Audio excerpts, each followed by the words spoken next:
আসসালামু আলাইকুম রহমতুল্লাহ বারকাত। সম্মানিত দিনী ভাই বোনেরা, আশা করি আপনারা সবাই ভালো আছেন। আজকে আমাকে একজন ভাই নামাজ সম্পর্কিত একটি মাসালা জিজ্ঞেস করেছেন।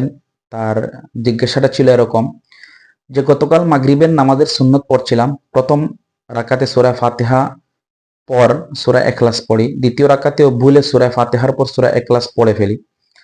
এভাবেই নামাজ শেষ করি। জানতে চাই, আমার এ নামাজ কি আদায় হয়েছে নাকি আমার উপর সাহু সাজদা ওয়াজিব হয়েছে?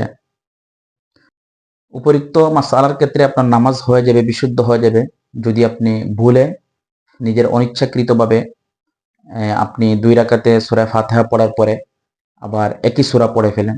তবে সর্বোচ্চ চেষ্টা করা যাতে ফরজ নামাজের ক্ষেত্রে এই ভুলটি যাতে না হয়, কারণ ফরজ নামাজের ক্ষেত্রে এটা করা অনুত্তম। আর নামাজ পড়তেছি, নামাজের মধ্যে অবশ্যই আমাদের খুশু খুজুর সাথে নামাজ পড়া দরকার। যদি আপনার খুশু খুজু থাকে, তাহলে এ ধরনের ভুলগুলো সাধারণত হয় না। এজন্য আমরা চেষ্টা করবো ইনশাল্লাহ আমাদের প্রত্যেকটা নামাজ যাতে আমরা খুশু খুদুর সাথে আদায় করতে পারি।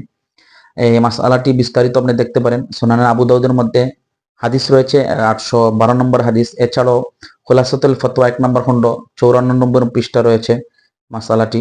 এছাড়াও আন-নাহরুল ফাইক যে কিতাবটি রয়েছে সেটার মধ্যে 1 নম্বর খণ্ড 237 নম্বর পৃষ্ঠার মধ্যে মাসআলাটি রয়েছে। এছাড়াও ফতোয়া শামির মধ্যে 1 নম্বর খণ্ড 546 নম্বর পৃষ্ঠার মধ্যে মাসআলাটি রয়েছে।